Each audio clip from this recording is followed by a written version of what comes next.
Well, this is take 2 of this episode. Hi, everybody. Thomas Miller on the, not so fun astrology podcast today. I had recorded this yesterday, and then as I had mentioned, I had finished this big project on Monday and been throttling back. Kind of had a nice rest day yesterday. The clouds that have been here for the last several days parted, and I wanted to get out and get a walk in, and that's when I started to hear the news about the hospital in Gaza. The reason I basically had to redo the podcast is because we talked about the one aspect today in the sky at 8:44 a.m. Eastern is the sun conjoins the south node of the moon. We talked about this yesterday. That's the peak of the moon wobble. And yesterday, of course, was the last day of applying toward that peak, if you will, strongest, most potent. And I was thinking, we're going to get away with just the Mars crossing the south node, which I think still is the thing that triggered the war initially. And I was thinking we were going to get by without any other malefic events, but we didn't. It's amazing how the shadow side of this chart is playing out so much in the mundane.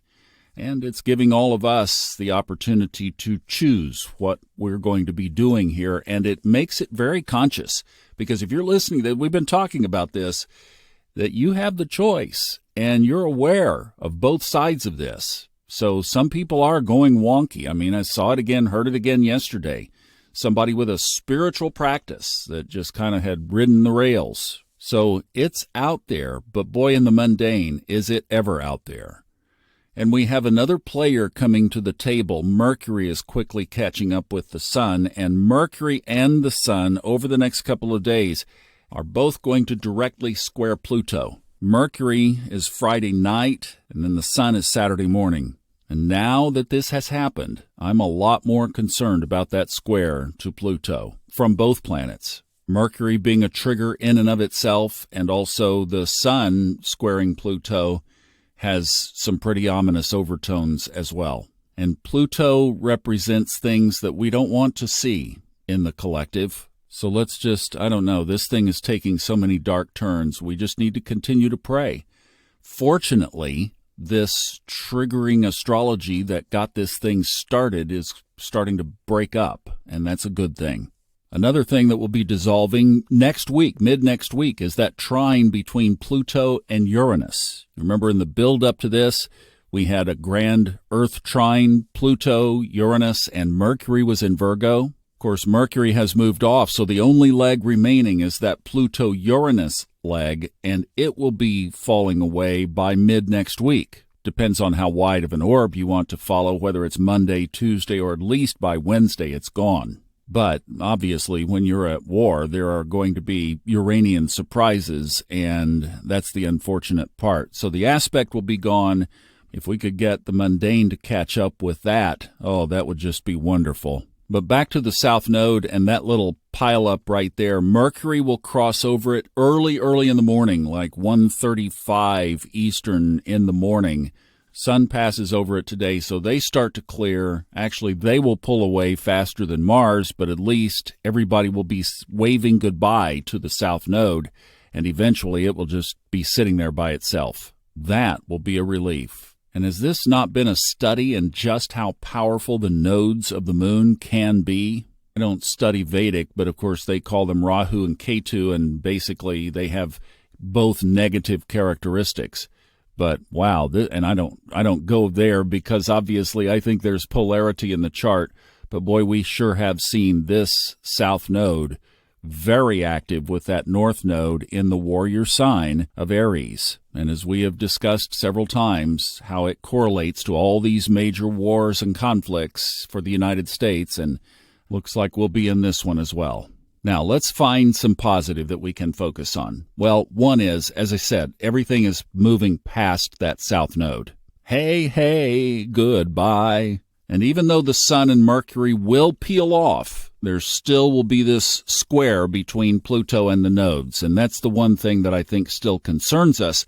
But other than that, the energy starts to lighten up. There are no more yods. You have to get through these squares, and then we can set our sights on the next eclipse. I saw something on my walk that I thought was significant, and I thought, wow, that's not astrology, but it sure is practical. I came around the corner, and there was this group of probably about 20 geese. This lake where I hike is just an absolutely gorgeous setting. There are native swans and geese that stay there all year. Probably about 20 geese were all just gathered up in a parking lot that they had blocked off, and so no cars. And these geese were on the asphalt parking lot asleep, middle of the afternoon. You know how they do? They put their heads down in their wings, right? They were all tucked in. And people are walking by and dogs walking by on leashes. But the geese are just not fazed at all. They're just having a nap. When I came back through that way, they were starting to wake up a little bit. And what I thought was, boy, do we ever need community. Geese mate for life. Swans actually mate for life too, as I understand. And that's what I just looked at that and I thought, boy, we really need to do that. They were having a little siesta together. And you know, there's probably some wisdom in that for us now because we do need each other. If you're not a member of our Facebook group and you would like to have a like-minded community, we have a great group over there. It's the Subconscious Mind Mastery and Fun Astrology podcast listeners on Facebook. Love to have you join. It is private. You have to answer the questions. But yeah, we have a good conversation and a good community over there. But as we see more people that have been just having a hard time dealing with this energy, and it is affecting people, we do need to hang together. And I think that's a great lesson anytime, whether astrology or not. All right, you guys, we're going to make it. We're going to make it.